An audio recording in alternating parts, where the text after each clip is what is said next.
All right, everyone. Thanks for coming. We have a guest speaker today, Victor, to talk about going screenless with YouTube. I met Victor a few years ago. We were co-workers, and it was the first time I had the opportunity to learn how to use the web through screen readers. Back then, I had no idea that was possible. And not only that, but I learned from the engineering side that you can do simple stuff to make the whole web more accessible to everyone. Please help me welcome Victor Tsaran from eBay. PayPal. Okay, hey guys, can you hear me well?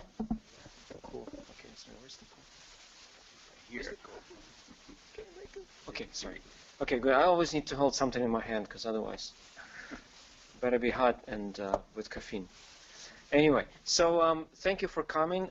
This is great. I hope we're going to learn today something about YouTube and a new experience, user experience probably for most of you, and that is how you use YouTube if you can't see.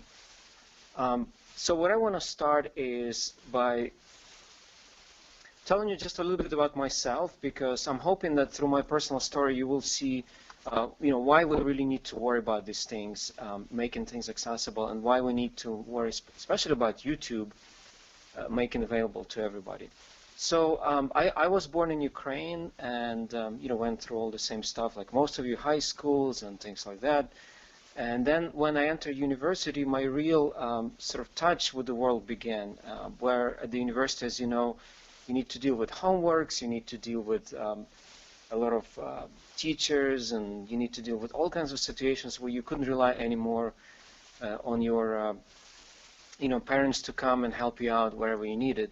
So the real life challenges began. How do you read something? How do you take notes? How do you take books from the library? How do you turn in your homeworks and things like that? And at that time, there was really no technology to speak of, at least in Ukraine. And so the only thing I could do is rely on, so to speak, human readers, right? So every time you needed some help, you'd say, "Can you help me out?" And of course, you had to learn your basics in diplomacy. I call it Diplomacy 101, because you got to be careful not to step on people's toes, and everybody's got their own timeline, and they have to read their own books, and they have to have meet with their dates and things like that. And the girlfriend is waiting, and there's like, "Hey, can you read for me some philosophy book?" It's like, "Come on, get away." So you do have to learn how to really be considerate of other people's time, but at the same time while being able to achieve your own goals, which is, for me obviously was to complete my studies and go on and get a job and be as productive in life as I can. So 2 years into my studies, I got a scholarship to come and study in the United States. It was a year in student exchange program for a year, where one of the things I had to learn was computers. I was like, wow, this is so interesting, because up until that time I heard people playing some games on Atari, and and my computer science professor told me, well, there's not really much I can do for you. We could probably learn how to compose music on the computer, which at that time, as some of you may know, you had to type in the notes, and it was using the PC's speaker buzzer. So if you could call it music, that's what it was in those days. And so that basically at the end we just basically decided, like, there wasn't really was no sense for me to attend in those computer classes, because I couldn't really benefit from them in any way. So when I heard that I was selected to go and study in the United States, I was like, wow, this is so cool. Let's see what happens.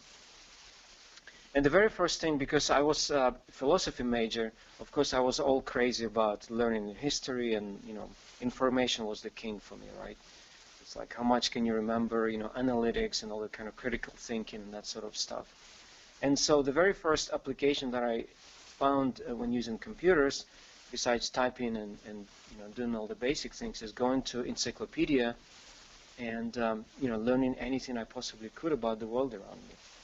And it was just like, wow, this is so cool. Not only that I could just tap into this amazing wealth of knowledge around me just by using the keyboard. But imagine I didn't have to ask anybody. I just could log in into my Unix box. Well, at that time it was DOS-based, but I was already playing a little bit with Unix and Pine and all that, the emails, So I don't know how many of you use Unix, but I would imagine that many of you sincere engineers, so we can speak common language. Going in terminal and using IRC and all this stuff was pretty exciting days. But the most important thing was this feel of independence. Suddenly you could just do things on your own, and if things were available to you in a format, then things just became so much more pleasant to use, and you could do it at 5 o'clock in the morning. That's what you wanted to do. And you could do it totally independent of everybody else. And so that got me interested in computer science. So I went back to Ukraine. I established the first computer center for the blind where we taught students how to use computers. We created the first screen reader program for blind users in Ukraine. And here you hear me mention the word screen reader, so we're going to hear and see more of that as we move on. And eventually, so I got back to the States. I completed my computer science degree. After that, my wife and I met my wife there at the exchange program. So that was another big event for me. It's kind of cool. And, we both together we traveled in Southeast Asia teaching computers to kids in poor provinces. So that was another interesting experience, not only because I could actually apply my teaching skills in computers, but also it made me think about things like jargon. How much we take for granted here when everybody speaks English language, when programmers understand English language pretty much since the day one, and now you go into another country and you say something like sign in, and people like, what do you mean? What should I be doing? So this made me think about a lot of things like, well, how do we use language in computers? What's understandable for me may not be understandable for somebody whose English is not, at the same level or worse, for whom computers is just a tool. They're not programmers. They're not even curious by nature, for example. They just need to be able to type in their homework and go get a job, perhaps even at the call center. And computer for them is just a tool, just like a hammer for a DIY person. So it made me think about that kind of stuff. How do we go about translating? There's also something about cultural perception of computers. For Western cultures where technology is a bit more of a normal thing. Many of us were born with some kind of technology, telephones, television, computers, modems, and all that kind of stuff. So we're less scared of that stuff. But you go to countries where people don't even have access to white canes that blind people used to walk around, and suddenly the word computers, not only that it's for many unaffordable, let's say we're in a different time right now because many more things are affordable, even in developing countries, but just even getting used to this idea of interacting with a soulless piece of hardware for many cultures is a difficult thing. So those are the things that I'm learning. With that, I moved on and got a job in DC doing some contracts for the government. So that was another interesting exercise in learning how to procrastinate and not do things. You could get really good at that, especially seeing government employees around you saying like, well, I don't actually have to do accessibility because nobody's going to fire me anyway, so why would I bother? So I had to practice my diplomacy 201 at that point on how to get people interested in accessibility, which actually worked out really well because those are the same skills when I came to Silicon Valley to work at Yahoo and now at PayPal. I'm using those same skills because guess what? People here don't really care about laws or legal, applications or what it may be, but people understand human language, meaning when I talk to you guys or to anybody else as human to humans, we can understand that everybody wants to make the world a better place. And oftentimes, all our fights and our battles are about how we go about doing it. But as I mentioned before, one of the big things I did understand from my traveling and teaching other people is that in order to make people feel a little closer to what you're talking about, you need to make them feel the same feelings you're feeling. And especially when it comes with the computers, we're basically talking about user experience, right? User experience 101. And so what I wanted to do today, we will touch on the engineering stuff as much as you're willing to go there. And probably this is, inevitable. We're going to talk about, some technical applications of accessibility. But first and foremost, I wanted you to go together with me through the YouTube interface and see, or rather hear, what it feels like to use YouTube when you can't see the screen.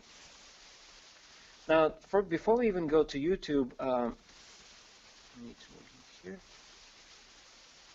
I wanted to tell you a little bit about the software that actually makes it possible, because remember the hammer for the DIY person, right? You got to know how to use the hammer, because otherwise you'll be left without fingers, and so on and so forth. Or worse yet, you may be left without a house if you don't know what you're doing.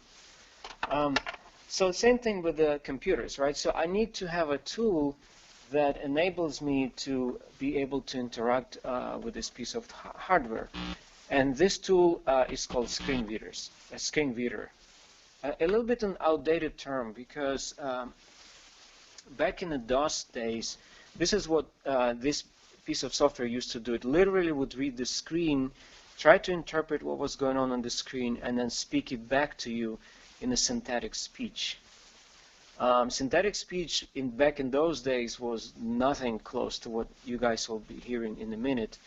Back in those days, it was like aliens, kind of like cyberspace stuff, like blah, blah, blah, blah, It was really, really hard. I remember I had such, it took me just 2 weeks to get used to the toneless synthesizer. It was just, not only was like one-dimensional stream, but it also was like totally soulless. I mean, there was no intonation, there was no articulation. They've gotten better at that, because once they figured out, form and algorithm and how you can raise pitch and so on and so forth, they're like, oh, when there's a question mark, we can, even that soulless voice, we can actually make it raise the pitch a little bit. But anyway, I digress. So back in those days, screen readers used to read the screen. Now, as we entered into the world of Windows and Windows 95, and then essentially APIs, screen readers no longer really have to read the screen, because the way our screens look now, I mean, people can't make sense of it. Forget about computers trying to make sense of it. So really the most reliable way for screen readers right now to interact with the computer is through the API. That starts from the desktop APIs, then goes into browser APIs, and eventually goes into well, I wouldn't want to call DOM API, but for the purposes of this conversation, we could call it an API, because it's an application interface as far as the web page and the screen reader is concerned. Then we go into the DOM. So the reason I'm telling you all of this is, so now the screen reader, from being this active tool that sort of scans the screen and tries to figure out what's on the screen, it really becomes more of a passive tool that sits there and listens to what the computer is telling it. So for example, if I assume many of you here use Macs, right? Anybody here uses Windows? Not a hand, okay. So I'll try to keep it sort of cross-platform. I think a lot of the concepts are similar, but because I'm using the Mac, you're going to hear Mac pretty much throughout this conversation. So if I'm going to go to the dock, I'm going to hit the shortcut key. Dock. Google Chrome. Open. 22 of 28. Okay, let me slow it down. Default volume 1. Default pitch 51%. Default intonation 50%. Default voice Alex. Default rate 36%. Okay, I hope this is a bit easier to understand. Google Chrome. So what you will notice here, and in fact to give a little bit better experience for you. Screen curtain on. So I'm going to turn off the screen. I hope it did turn off. What we're going to do next is, this is a really important, sorry, I forget, I need to be close to the microphone. Really important piece of information is that when you use a screen reader, it's like looking through a straw. You really, when you get into the dark room and somebody told you at the end of the room there's something you need to find, I'm talking the video game kind of language. What you're going to do is that you're going to start learning the things about your room but you're going to learn them one by one because you can't see. So you have no concept of left corner, right corner. And so this is how it feels a little bit using the screen reader. So at this point, you guys have seen a dog, so it's a little unfair. But if I ask you, what's at the end of the dog, what's the last item on the dog, I wonder how many of you could say that. And so when you use a screen reader, you have to explore this one by one. And the screen reader will only speak the things that are currently under focus. Very important point, because I don't want the screen reader to be jabbering about anything and everything on the screen. I just want to be in control. So let's explore this together. So I'm going to be using left and right arrow to go through the dog. Skype, 23 of 28. Feedback Assistant, 24 of 28. Feedback Assistant, 25 of 28. Downloads folder, 27 of 28. Trash, 28 of 28. VMware Fusion, 21 of 28. Microsoft Link, 20 of 20. Kiru, 19 of 20. System Preferences, 18 of. App Store, 17 of 28. Okay, so you got the idea, right? A couple of things that happen there is that the APIs are giving the screen reader a couple of pieces of information. Number one, they give it the name, right, of what exactly you're pointing at. Obviously very important, right, because you need to know what application. They tell you something about, probably you noticed 23 of 28 and so on and so forth, right? So it's giving you the size of this particular element, and in this particular widget it's going to be dog. So I kind of know how big it is. Am I supposed to go through 55 icons, or is it going to be just 28, right? Little bit of information, but quite important. How many of you were able to hear if there were any folders there, and if yes, then how many? Cool. Yeah, you got it. So there was a downloads folder. Quite important, right? There's a downloads folder, so the user knows. I know in this instance that there is a folder as opposed to iBooks, 16 of 28. Right, as opposed to just an icon, because I'm going to behave differently based on that information that I just received. Okay, and most of you know, of course, folder means that it's not an app, so I'm going to be probably looking for it to have some files in there or whatever it is. Okay, before I'm going to turn on the screen, let's do one more little exercise. The next one I'm going to do, I'm going to open the menu bar, and one thing you will already notice right there, which I'm sure is obvious, but I want to point it out, I'm not using mouse here at all. So everything I do is through keyboard exclusively. So that means if there's any piece of this interface that does not have a shortcut key, or I cannot tap to, it means it's inaccessible to me completely. Well, not exactly, but for the purpose of this conversation, it's inaccessible to me. So what I'm going to do is I'm going to go to the menu bar. So I'm going to hit the shortcut key, which is provided by my screen reader. Menu bar, Apple. Okay, so I heard the word menu bar. Again, I know which context I'm currently in. Super important. And anything else you guys heard there? Right, so what is that? Yeah, you got it. So it's basically a title of the particular menu. Let's see if I can ask my screen reader how to navigate that. This item has no help tag. Okay, that's not good. So I ask it if I ask it, can you tell me how to navigate? I guess they assume that everybody knows how to navigate the menu bar. Well, I would be using the left and right arrow keys, and so Chrome. this is not the menu. File. Edit. View. History.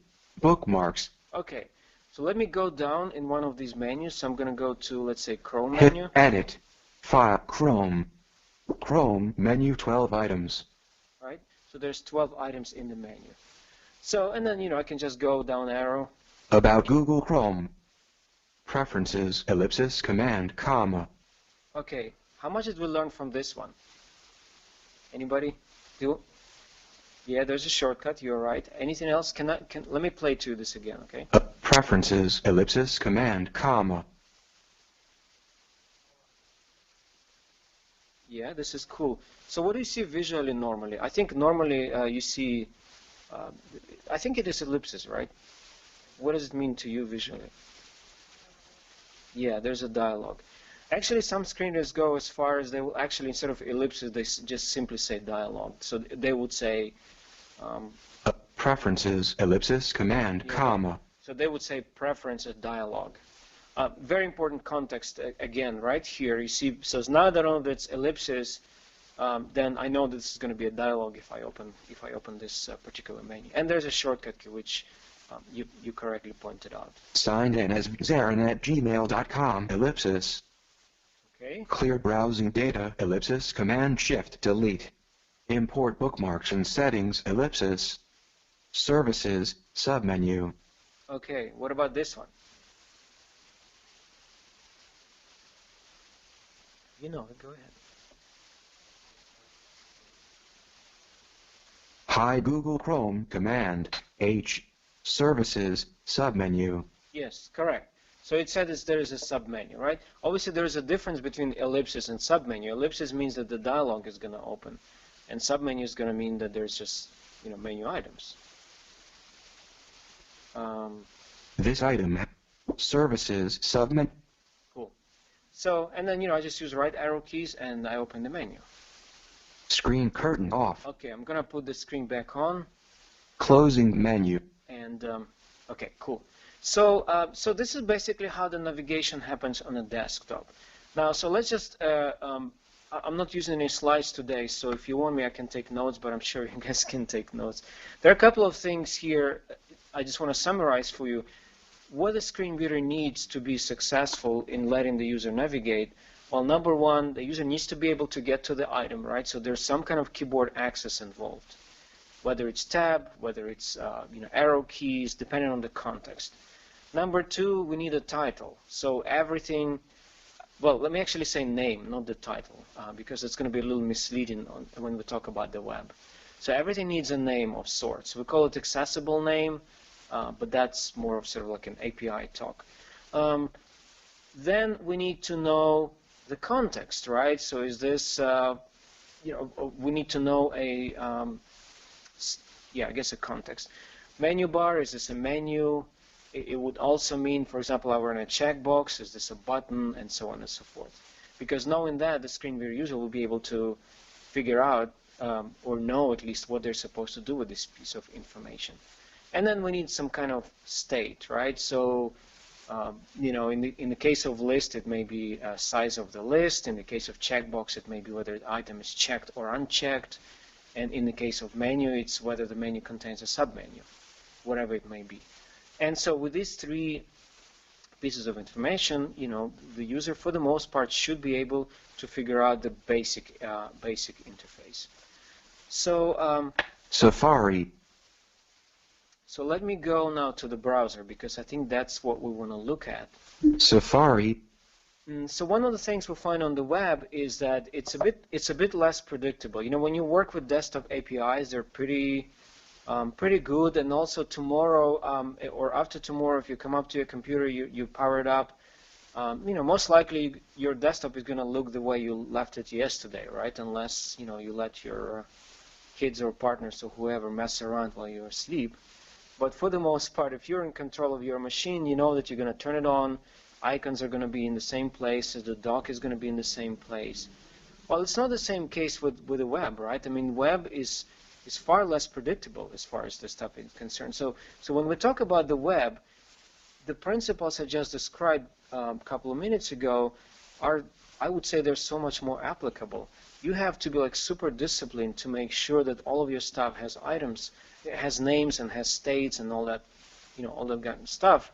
Because on the desktop, let's say, once I know my desktop, maybe if let's say if certain buttons don't have names, I mean, life sucks, but maybe I could remember them. It's number 5, so I just like arrow key 5 times and I get there. On the web, I can't even predict that I'm going to go to YouTube and it's going to look the same tomorrow because the guys just pushed a new update, or is it a beta, or maybe I got into one of the buckets.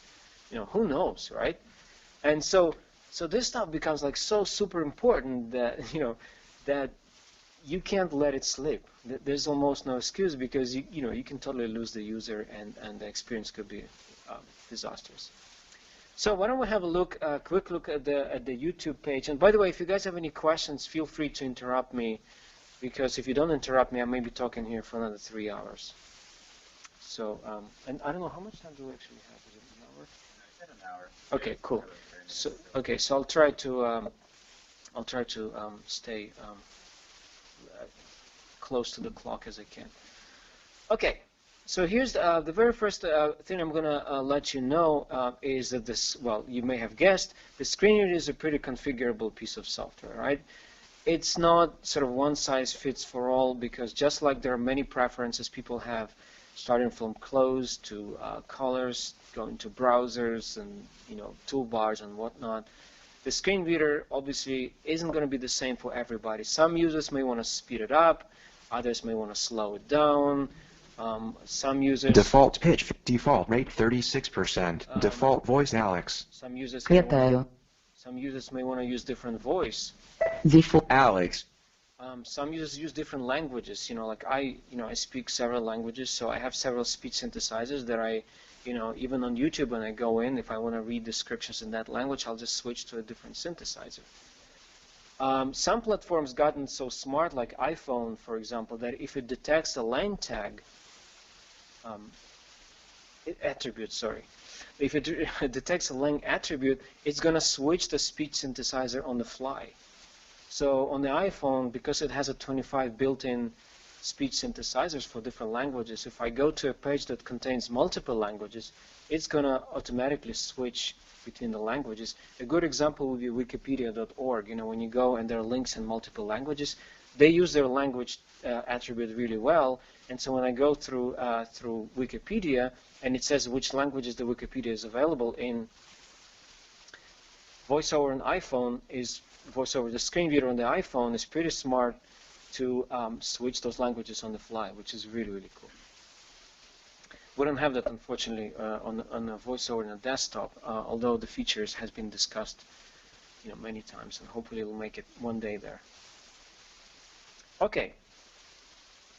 The other thing that screen readers do really well is that, they know that one of the reasons we're using the computers, I mean blind people, is that we want to be as efficient as you guys. I don't want to be going to the website and while you can scroll with the mouse and like click, click, click, click, and in 3 seconds you're doing your things, right? I don't want to be tabbing through the whole website every time I go to YouTube or any other website. Although I could, it's certainly not the most efficient way, right? If I looked at this page, let's just have a look here. Form controls, 2 headings, links, 571 items. Okay, so this thing has 571 links, and that's only provided, you guys have done your good, you've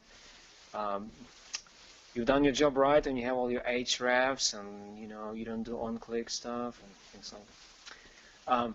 So even with that, there's still 571 tab stops. That's not something I want to do. I don't think you want to do that. Oftentimes, though, to be honest with you, especially beginner users, that's what they do, because sometimes they don't know what to expect.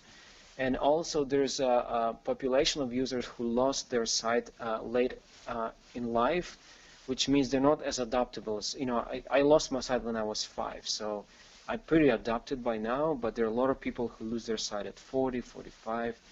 And in addition to psychological barrier, I mean, they've got technical barriers to deal with. Now suddenly they don't have that, look at the screen and get going kind of attitude. Now they have to look through the straw the way everybody else does. And so they do start tabbing, and it gets really, really frustrating.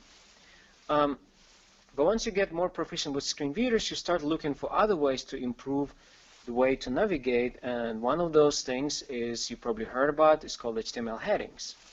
And they're there for a reason, because with HTML headings, if they're present on the page, the screen reader can take advantage of them. Because remember, it's looking through the DOM, and it says, how many H1s, H2s, H3s can I find there? And if it finds them, here's how it looks. So I'm gonna pull this up with a screen reader, and headings, 199 items. Still a lot, but 5 times fewer than links, right?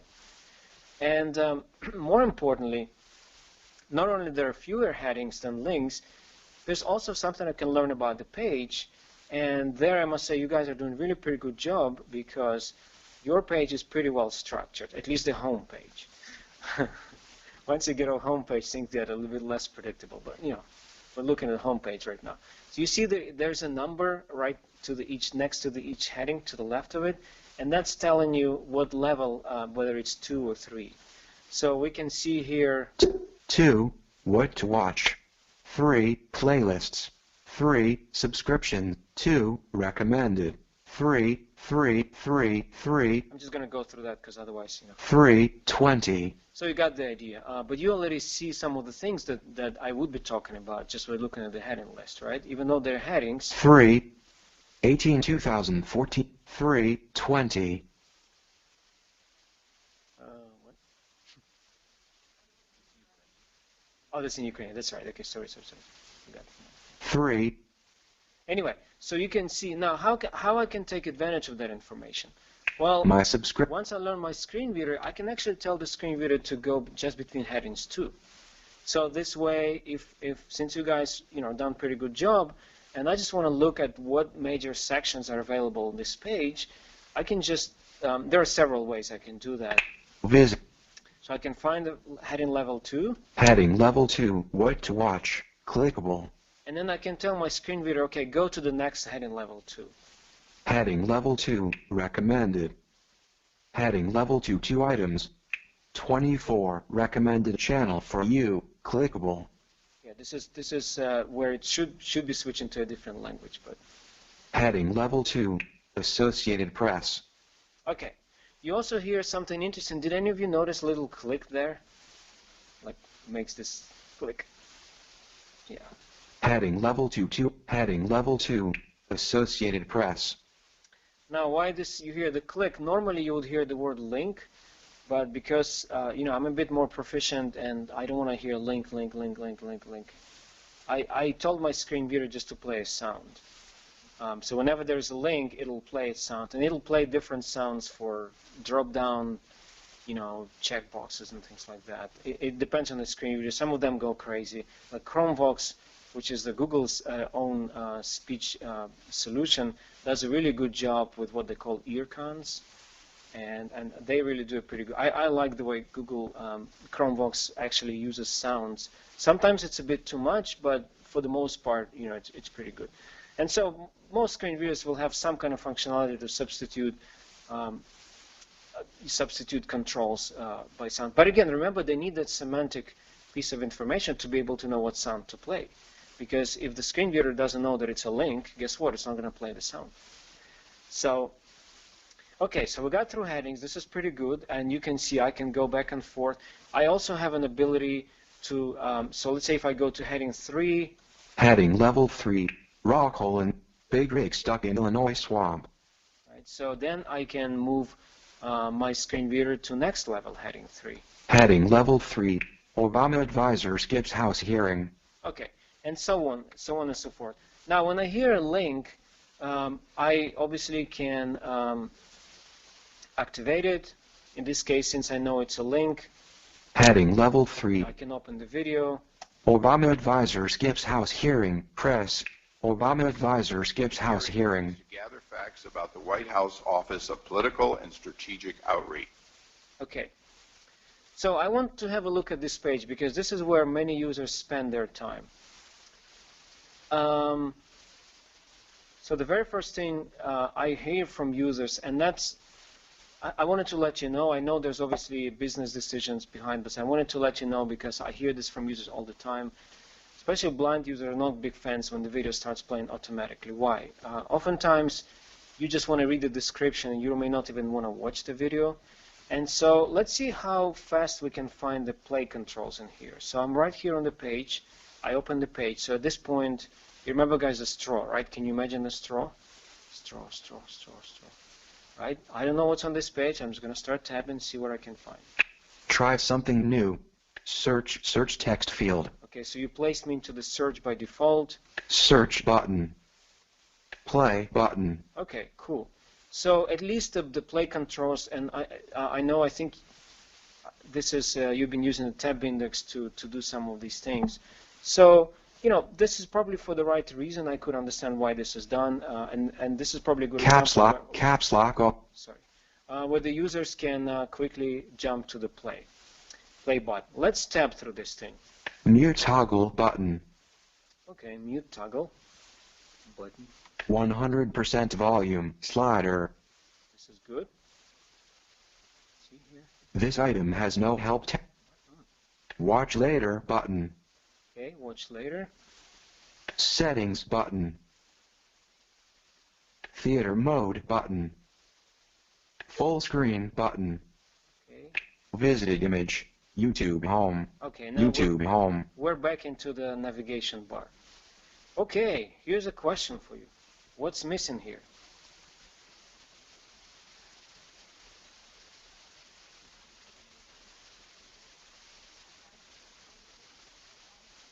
It's okay, we didn't get there. Remember, I always have my headings, so I didn't even start looking at that. But what would you be doing with a video like that? I mean, come on, it's a government video. Wouldn't you want to, like, skip around and... Okay, so what's missing here? Yeah, so yeah, and how many of you guys use shortcut keys? Do you know what the shortcut keys are for skipping around the video? Somebody said no.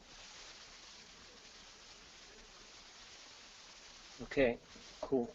Well, guess what? I wouldn't know either if I didn't read it somewhere or I didn't go, So, okay, without being too mysterious, there are two problems. One you already identified, which is the seek control itself. I don't actually even know where it is on the screen. I think it's somewhere because I believe if you start using shortcut keys, it eventually gains the focus. But the bigger problem here is that you guys have this fabulous facility for shortcut keys. If you use J and L, it lets you actually rewind and forward the video. And if you use K, it lets you play and pause. Very cool. How would you know about it? Right? So discoverability of these features is something I would like to encourage you to think about. And you have good examples around Google. So for example, if you press question mark on many Google websites, it's going to pull up the list of shortcut keys. So you can rely on some of those known techniques to let users know, like, hey, we've got this really amazing shortcut keys to think about. Twitter has done something even more interesting. When you load this Twitter page, twitter.com, for the first time, they place this hidden message for screen video users, and it says, did you know that Twitter has shortcut keys? Press question mark to read all of the available shortcut keys. Guide. Let's see, do you have question mark? Let's try. No, I don't think so. Okay, so for those of you who didn't know, there are shortcut keys, J and L, to move forward and backward, and K is pause. And this is really cool. I honestly speaking, though, to be honest with you, I'd love to see those J and K to move between videos. That would be really cool. But anyway, that's not for me to decide. So remember about these things, right? Discoverability is a big thing, and the easier you can make it for screen video users to discover stuff, the happier they will be overall. Okay, so... Theater mode, set watch later, 100%, mute play button, mute toggle button. So let's mute this. Unmute toggle button. Good, so that works really well. Press unmute toggle button. Mute toggle. Okay, so let's have a look at the settings for, I understand this is the settings for the video. 100% volume, slider, watch later button, settings button. Okay, this is settings for the video, is that correct? My assumption is correct? Or this is for the player? See, you guys are yourself even not sure. Okay, just kidding. So maybe a better label would be potentially, but that's only level 2. So anyway, let's go to the settings panel. So I'm going to hit enter on this. Annotations on, off, speed, normal, quality, auto left parent 360p right parent group. Okay, so probably a div came up on the screen, and it's reading the contents of the whole div. Okay, I mean, whatever. I'm not worried about that particular part. But what I'm worried about is the actual controls. So let's have a quick look. I'm going to tap through this thing. On button.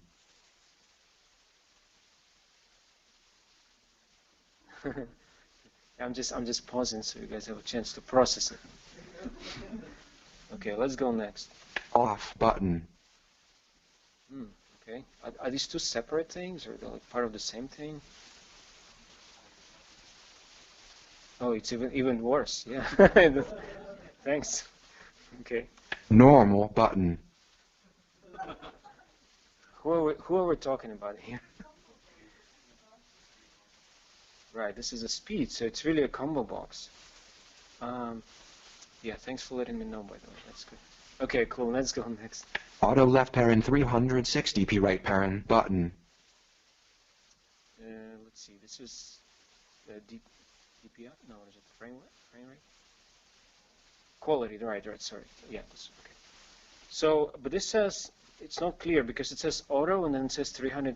No, auto left parent 360p okay, right. this is the auto, which is 360. Okay, cool.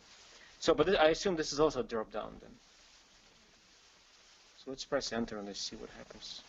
360p, 240p auto group. Okay. So the new div came up. Let me see if I can use arrow keys. Nope. Okay. Let's see, tab. 360p button. 240p button. Okay. Auto button. Well, you see here, so even though technically it's accessible, from the user point of view, it's confusing because now you don't actually know if this is drop down, right? It looks like separate controls.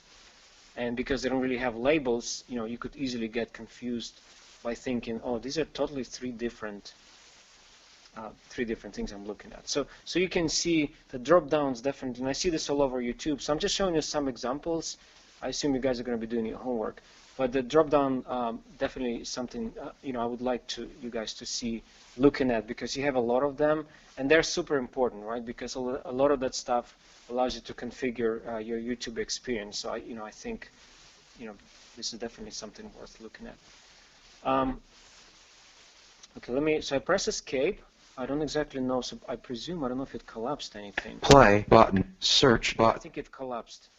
Collapsed the settings panel. Now notice one thing, what happened here is, and I see this quite a lot, I keep fighting about this with at PayPal as well, is that what we need in terms of keyboard focus is every time you collapse an expandable region or div or panels, I'm even afraid to say the right term because there's so many terms: side panel, over panel, under panel, floating panel, fly out, fly under, fly over, and so on and so forth. You hear designers using that term, they're like, okay, whatever, just call it panel. Anytime there's a panel that comes up on the screen and user collapses it, we want to make sure the focus comes back to the place we started. Why? In your instance, maybe it's less of an issue because you placed me back somewhere around the play button, but this is not always the case. So the user may end up, and I'm not sure if they're supposed to tap forward or backward, because they want to be where they were before. So remember this rule, very important. Whenever you collapse something, your focus should go back to where? You guys tell me, where were before? Settings, right? 65 play button. Mute hot settings button. So I want to be here. There's something else about these buttons, in particular this panel settings. How would you know actually that this is a drop down? You would know that, right? Because it actually says button. Moreover, this settings actually isn't even a drop down. It's actually an expandable region. So here I want to mention something. How many of you guys are familiar with ARIA? Anybody here knows about ARIA? Okay, so so wherever we can, obviously, we encourage people to use native controls. I know that browsers are pretty unforgiving as far as letting us to style native controls, and so especially drop downs are really pain in the ... So we need to rely on ARIA in many instances to make these things accessible. But before you even get to ARIA, which is even a sugar, really, because it provides important semantic information, or I like to call it super semantics, provides this information, but really, first and foremost, we really need to start with the keyboard interaction, right? Once you get that worked out, then we can start working on ARIA. Spotlight, search text field, Safari, text mate. So one of the things you could be doing here is, for those of you, I heard only people on the left side said they know about ARIA, so I'll try to, not to go too deep into it, but essentially think of ARIA as auxiliary markup that you can pepper your HTML code with, and it'll sort of provide additional information for the stuff that's not natively available in HTML. Some good examples would be tab panels. Tab panels. Right? We got sliders. There's nothing in HTML like a slider. Well, we have some stuff in HTML5, like type equals range and stuff. But it's not even supported well by all browsers and assistive technologies. So we're in a bit of a problem there. But, there's stuff like, yes, we got tab panels, we got sliders. What else we have? Even the like pop-ups, right? Pop-ups. So new line. So ARIA stands for Advanced Rich Internet Applications, and it's a W3 spec at this point. And what it is, as I mentioned, it's an additional markup that you can specify inside your HTML to give additional meaning to your controls. So let's say we're talking about settings. What could we do with the settings to improve the functionality there? Well, we could do something less like, div. Let's just say it equals quote. ID settings. And it equals quote. Say, less button greater. Settings less settings less slash div greater. Well, this is a button. That's okay, but it's not really a button. So what can we do to make this work better for screen reader users? Less well, one way we could do this, we could say N greater less button. Say ARIA dash. Pop-up. ARIA dash has equals greater. And when you do that, the screen reader is going to announce settings button has pop-up. And then, of course, you still have to do all your JavaScript, things with control, keyboard controls, focus, keyboard focus and stuff like that. But, this is how simple this stuff is, right? Now, there's more about ARIA than this, so I'll just show you one little example, but this could be one way, you could replicate this problem. And, unfortunately, for expandable collapsible regions, we don't really have a native solution in HTML, so we have to rely on ARIA to provide that auxiliary information. Okay, so let's go to the, so we looked at those panels. Now let's go to the video. Let me just check quickly the time. July 25th, 11:53 a.m. Wow, I knew that I'm a talker. Heading level 1, Obama advisor skips house here. So again, you guys are doing a good job here because your heading level 1 is actually the title of the video. Really, really like that because if I pulled up the list of headings. Headings, 12 item, 1, 2, 1, Obama advisor. This is my heading level 1, right? And that's what I want to see because this is the reason I came to this page. So I'm going to heading level this one. Image, Associated Press. Right? Cool. So the next thing we're going to look at, so we're looking at the video, which is great. Associated Press. Headings, form, landmarks, images, 5 items. YouTube home image, featured under Associated, featured underscore channel.jpg image, Associated Press image, photo.jpg image, okay. Default.jpg image. Default. So I'm sure all of you know about alt text, right? So I do want to mention a couple of things about alt text because Marcel told me there are always a lot of questions about this. It's one of those interesting topics that while so seemingly tiny compared to other interesting and complex things we have to deal with today in Web 2.0, but it is yet the one that's often overlooked because it's so much has to do with the way we perceive or the way I perceive information that it's oftentimes not easy to analyze it by a computer. So a couple of things I want to point out here. I'm looking at a couple of images on this page. There's one you already noticed doesn't have an alt text, right? This guy Associate featured underscore channel dot JPEG image. Okay. And then there are a couple of others I wanted to let you know about. This guy Photo dot JPEG image. and this guy. Default dot JPEG image. So what I would suggest, because you guys are using a lot of thumbnails on YouTube, and images are an important part of sort of experience to enhance how people look at YouTube. Think carefully. Not every image needs to have an alt attribute, right? Some images, perhaps it's better if they don't even have any alt attribute. Well, I should say differently, but like these two images, photo and default, honestly speaking, it's a waste of my time, because I have to go through this stuff, and I was like, I hear photo, I don't know what photo it is. So if you want to really provide a good experience, you either pull in enough metadata to say what kind of photo it is, or just maybe even completely silence it. Or things like default. Like I don't even know what exactly this is referring to. Default.jpg. Let's have a look. Upload. Guide. Collapsed. I don't even know where it was. Anyway, so Text mate. Left new lock. so Bottom moved up. very simple. Again, if you want to have your images have no alt text, you just put empty Alt quotes equal new. around the stuff, and basically you're telling screen reader, shut up, there's no image. Forget about it, right? If you do have alt text, you just do alt, equals, Alt. obviously, and then just put whatever the text may be. I would say, let's say if it's Obama's, picture, I don't know what happened, like Obama Alt at the White House. White House. Maybe you can put the word photo. Left parent. like Quote. this. New lock. Alt equals quote Obama at the White House. Left parent photo. Right parent quote. So I always prefer, if you do want to say that it's a photo or thumbnail, put it at the very end, because ultimately user is going to know that it's an image because the screen reader is already going to tell them image blah blah blah blah. So really they just need to know that it's an image, and if you don't have enough information, just get rid of that stuff.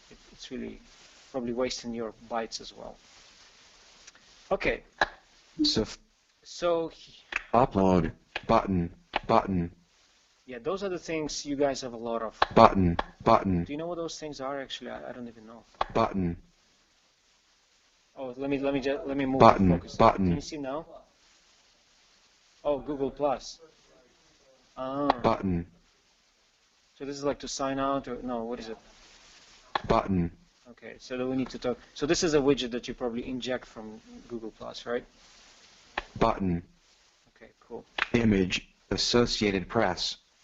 Associated Press. Okay, this is another very interesting pattern that occurs quite a lot on news and content websites.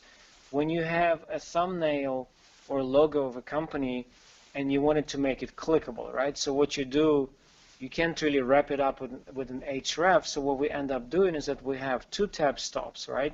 We end up with two tab stops. I don't think that's intentional. One tab stop is a clickable image. In this case, it's a logo of Associated Press, if I understand this correctly. And the other one is the actual, I would imagine it's a website, right? Let's just check this. https://www.youtube.com/channel/uc52x. This is going to take me to their channel. Let's look at the URL under image. Image. https://www.youtube.com/channel/ Okay. So you see we have the same target, but two tab stops. So if I look at the channel that has a bunch of videos, it basically means that I have to tab twice per video, right? So, there's a bunch of solutions people, thought about. One idea would be to use tab index equals -1, so you can take the stuff out of tab order. Another thing maybe to think about, maybe this is where you don't want to make it into href. Make it a clickable element, but at least the screen reader user isn't gonna be able to tap to that. So I leave it up to you how you guys solve this problem, but I just wanted to show it to you that this is actually occurring quite a lot. Button. I like this like button. Okay, this is actually, I see this quite a lot. Obviously I want to like or dislike the videos, and Unsubscribe button. So, Associated okay, let's go. on button. Okay, what's this one? Oh, okay, cool. Okay, cool. So that's quite important, right? So you see, guys, already labels. Like even if all of you did just go through all of these things and make sure you have, accessible names, you'd be like, 70% worth. Anyway, let's go tab again. I like this. Yes, sorry. If you use a disable attribute, it will. Yeah, so use either disable attribute. We can also use an aria element, aria-disabled equals true. But if you can, I would use disable because it's probably going to also expose it to the browser. So, so you do have that, yeah, and it'll definitely it's going to tell me dimmed or something like that. Depends on the screen reader. VoiceOver on the Mac is going to tell you dimmed. VoiceOver on Windows is going to say grayed out. They have different terminology, but it will say something. Button. Okay. I like this like button. So it's a I like this like what? It's like an oxymoron, right? Button. I like this like button. So what should I do now if I do I like it or dislike? Anyway, you get the idea, right? So I dislike this button. it actually sounds kind of cool. I dislike this button. So it's like not a video, just a button. I dislike this button. It's of course for fun. I mean, it's not your fault. But anyway, and I think you have the same problem with. I've seen it. I can't remember right now, but there's a button when it asks you to unsubscribe. I think let's see if it's here. About button. Share button. Add to button. Report button. http://smarturl.it/Associated Press. http:// It's a smart URL, something, I don't know, whatever. No, I will. Oh, yeah, okay. I like unsubscribe button. Yeah, it seems like it's been fixed. It used to be the same problem with, like, it would say subscribed, unsubscribed, subscribe. It was like 3 times. Kind of like similar to what we see with I like, dislike. But I think maybe somebody already figured that out. I like, okay. I dislike, about, share. Let's look at the sharing one, because that's, I think we're going to... http://youtu.be/lhlumlik3g. Content selected, edit text. Okay. So, even though this is super obvious that this is a URL, some kind of label would be really nice. That says something like, URL to share or address to share, right? Because, again, so for me, this is obvious, right? I read this like HTTP. I mean, maybe other users don't know. Is it the tweet widget? Is it the share? So keeping the labels in mind, and let's actually see if there's a label on the screen. HTTP button, end of HTTP start at : HTTP : Okay, I don't think there's a label. So you rely on the fact that the visual users know what it is, right? So what do you do in these situations? I'm going to give you a couple of things. Text made text. Let's say your designers are like, nah, we're not going to put it's going to steal our pixels. Nah, no way. So new line. Welcome to ARIA. So we have again a possibility here. If I have less input. Type equal. I'm not going to use quotes. I'll save myself a bit of time. Type equals text and blah blah blah. Period. We're going to say greater. There's some kind of URL. Left bracket. Greater left bracket address. URL. Address / less. Okay, cool. New line. Let it be. Less it. Type equal y t. So what you can do is Tango. ARIA provides you with a really cool attribute called ARIA label. ARIA dash. ARIA dash. Here I can say ARIA URL to shift space. So when the screen reader notices this, it's going to read it as if it was a valid label. So these are, this is perfect in situations where visually it's so apparent that you're sharing the URL. It's like, why do you even bother, right? But again, remember, you cannot always rely on that. So you have ARIA label attribute that you can use in this instance. Yeah.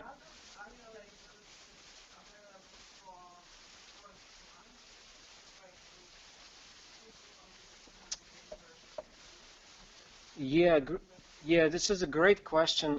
Dragon, naturally speaking, isn't known to support ARIA, unfortunately, and we've been fighting with them well, I can't say that I have been, but the community has been fighting with them because unfortunately they think of themselves, well, unfortunately, they think of themselves as a mainstream tool, and as a result, yes, they are an accessibility tool, assistive technology tool, but they don't go as far as supporting some of the accessibility standards.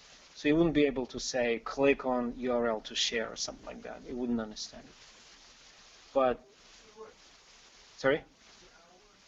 Well, not me personally, but there are people who are hammering them about this.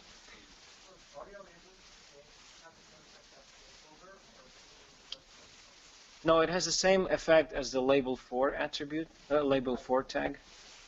And by the way, placeholders, the problem with placeholders is that there can be, well, if you use a placeholder the way it's supposed to be, which is using HTML placeholder, right, then it's okay. But if you use placeholder, as some people do, which we place a text in the field and we think it's a label, it's not advisory, because the problem is that when you move your focus away, that thing disappears. Sorry, when you move your focus into the field, the label disappears usually, right?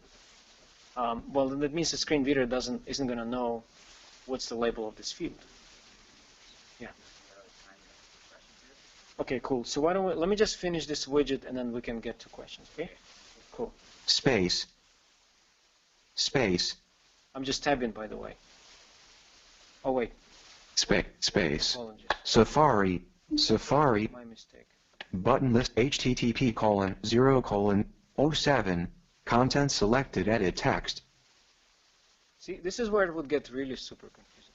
So now somebody's going like, what is this? So it's probably something about time. You guys know what it is visually. You know, it's just, to start. This is, by the way, a really cool feature. Coolest ever. I love this. And the fact that you can even look at it through API is even, super cool. Anyway. Share your thoughts group. Share your thoughts. I guess it's like a div. Let's look at this. Top comments text 1 of 1. Ooh. Leaving list box. Share your thoughts group. New line insertion on word. Edit text. Same thing, right? So I just hit enter and share your thoughts. New line. And I'm in some kind of rich text, which I assume I can probably type in. New line leaving frame. 0:alt share to button http button share to live journal button Who's using live journals too? Wow. http share to dig button list 13 items share to button And this guy, yeah, I guess. Button. Anyway, you get the idea. So those are some of the things. Just to quickly summarize for you guys again. So the heading structure, you're doing really well from what I've seen so far. Remember about labels on form fields, on buttons and things like that. We don't want to hear button. Alt text, if you don't have enough information for for the images, just use alt equals empty quotes. Otherwise, provide something meaningful.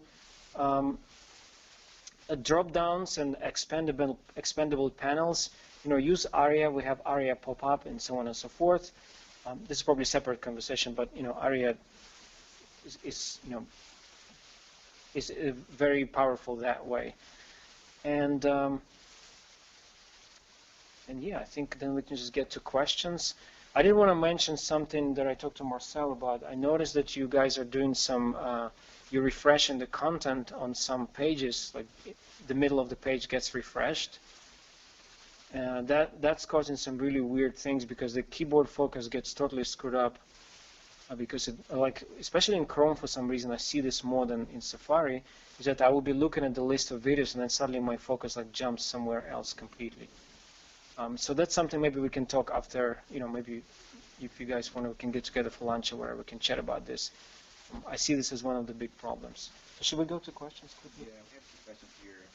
One is regarding the if ad button for the long ads, and also how mobile apps actually doing. I think you mentioned Yeah. Okay. Those are great questions. So the skip ad I didn't get to, but it's one of the things that actually has been also annoying.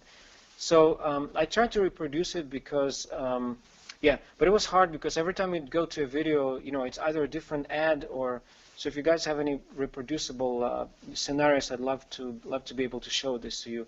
So there are two issues we have with skip ad. Number one, when the ad is playing, there's actually no keyboard control that I was able to ever find that lets me to actually skip the advertising.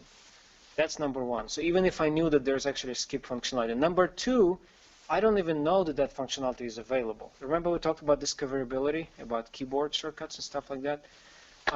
One little trick I want to show you, but be careful when using this, okay? New law. So what we have with ARIA is something called live regions. So you can have a hidden region on your page that when it gets updated could be automatically spoken to a screen reader. Sometimes it can be used on the live data, which means that on the data that's already, the information that's already on the screen. Sometimes you can use it as a way to feed some information to screen reader users. I prefer the former because, you know, the few hidden things we have on the page, the better for everybody. It's probably less work for your QA people, less work for translators to figure out stuff. But here we go. So we have live ARIA regions. So let's say we have something like it equals quote. Hello. It equals quote. I'm just sort of speculating here. And let's say less slash div great less it I'm going to have here when it's 30 seconds into the ad, I'm going to pop in the string that says, you know, you can now skip this ad. Well, so the problem, this is a div, right? It's not focused. The screen reader doesn't know of its existence. How do you tell the user that this text has actually been just shown on the screen? One way we can do this is by using something called ARIA Live Region. ARIA dash live equals space. So there are two types of live regions, polite and assertive. Polite will politely wait until the user is done tabbing or typing or whatever, and then it's going to speak. Assertive is like totally rude, you know. It's like, I don't care. I have to tell this to you right now. So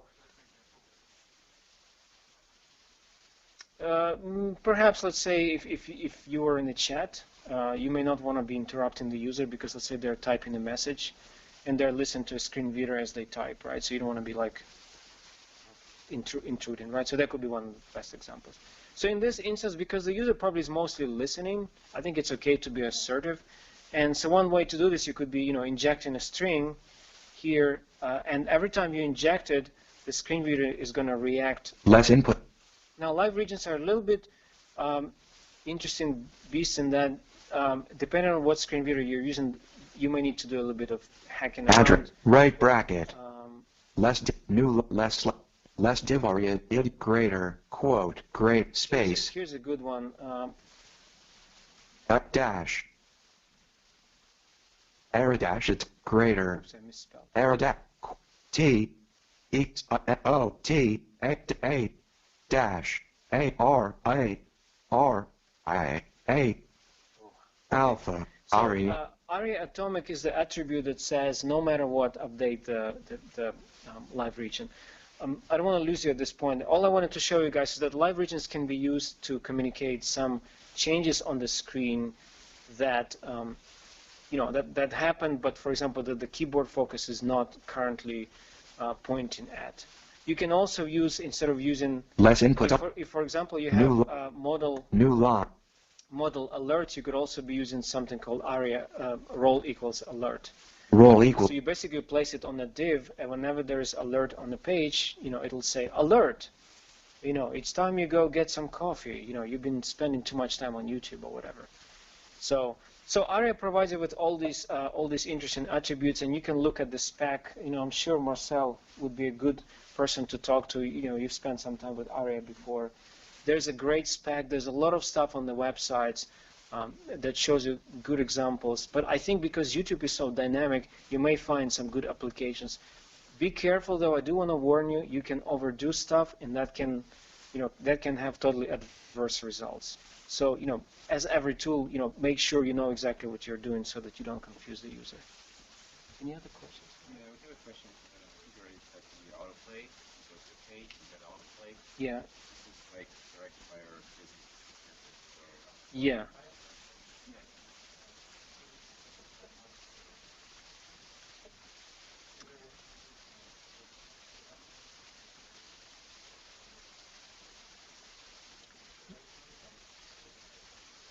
No. So they, yeah, it was actually easier than that. Because they did it off screen, so the message they put up, let me just show you actually. Safari, I don't know actually if this is good. new tab, search Google,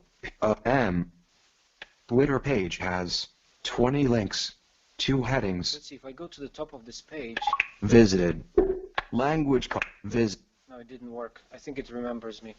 What they do, they put a text, but they make it invisible so that they use like a negative pixel positioning, or they use a clip property. You know, you put a text on the page, and then you just do clip rectangle 1 pixel on all 4 corners.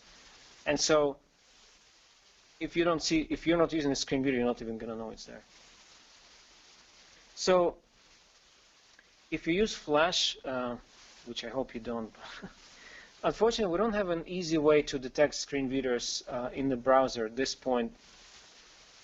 There was a way of doing it through Flash, but as Flash is going away, we don't have that feature anymore. So I don't exactly know. One way that somebody suggested to me on Twitter today in the morning is that if there was a setting that the user could go to and just check a checkbox, play video automatically, that would be kind of cool. You know, so this way you don't get your business folks upset, but at the same time, you know, the users who know that there's a setting that could just go in and check the checkbox, and you know, from then on, they're not going to have their video playing automatically.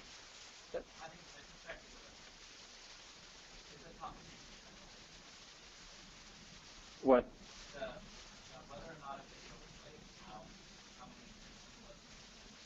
Right, but right. No, that's no. I totally understand. But what if the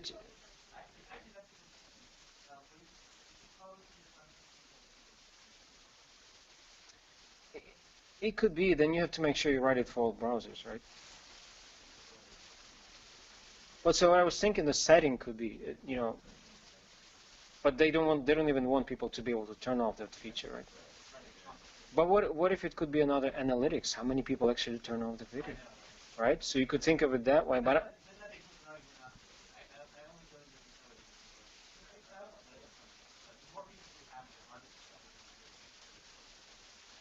sure. That's right. No, you know, those are great discussions to have. I'm not trying to look. I work for business. I totally understand the priorities and things like that. But I just bring it to your attention that this is a concern among users. Well, the way VoiceOver on Mac OS solved this problem was actually pretty smart. They have this feature called audio ducking, and Language call. what it does if Reload username or email. oh wait, sorry. Obama button list 13. Notice what's going to Reload. happen here. Right pointing triangle. Guide button. I invite you to join me. The right. So you notice what happens, right?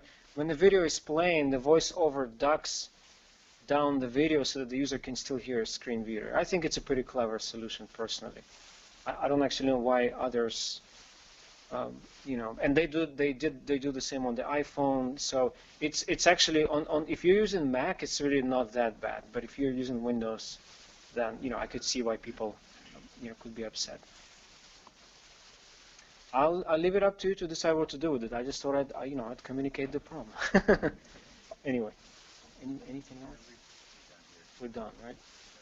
So I guess if I have to leave you with one thing is that I know it's a little scary. You know, every time you ask developers to go and try with a screen reader, people go like, "Oh, what can I do so I don't have to do it?" Right?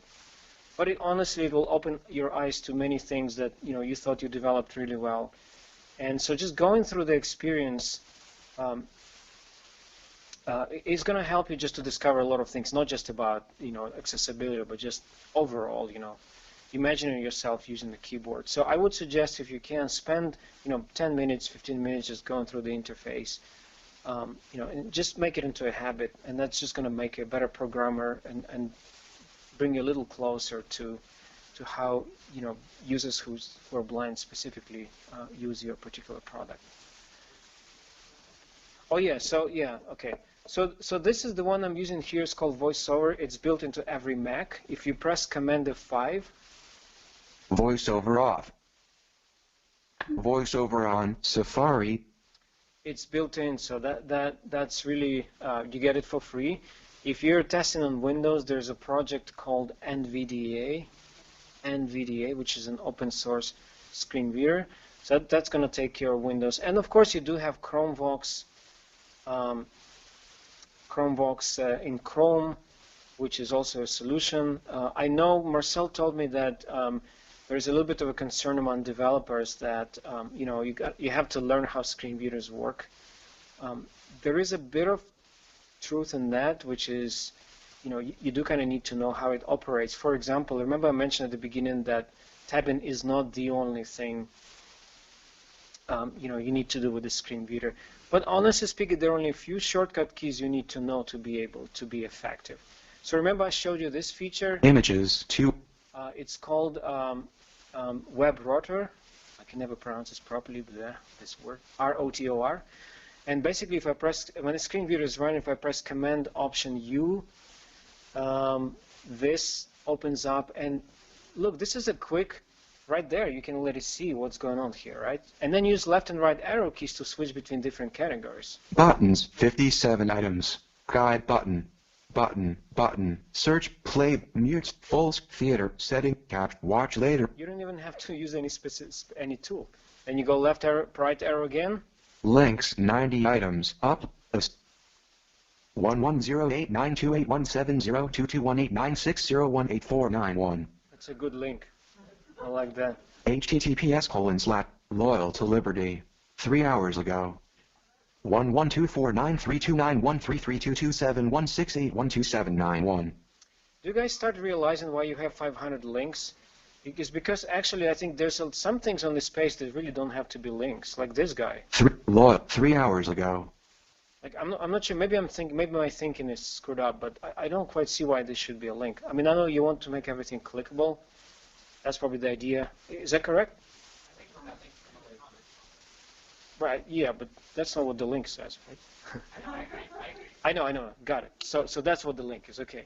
So, anyways, then go right again. Headings. Form You controls. got form controls, and so you can use. Got button. Search button. So this is just using even this particular feature, you can quickly see how well your page is doing with the voiceover. And so this is just one shortcut key, Control Option U. Button. But I'd be happy to follow up with a couple of links. I'll make sure, Marcel, to send you a couple of links. Some quick guides on how to use a screen reader. I would encourage you, don't stress too much. Learn one or two things about the screen reader and rely on those. The point is not to make you into experienced users. The point is for you to be able to feel comfortable with the tool enough so you can test for yourself. Okay?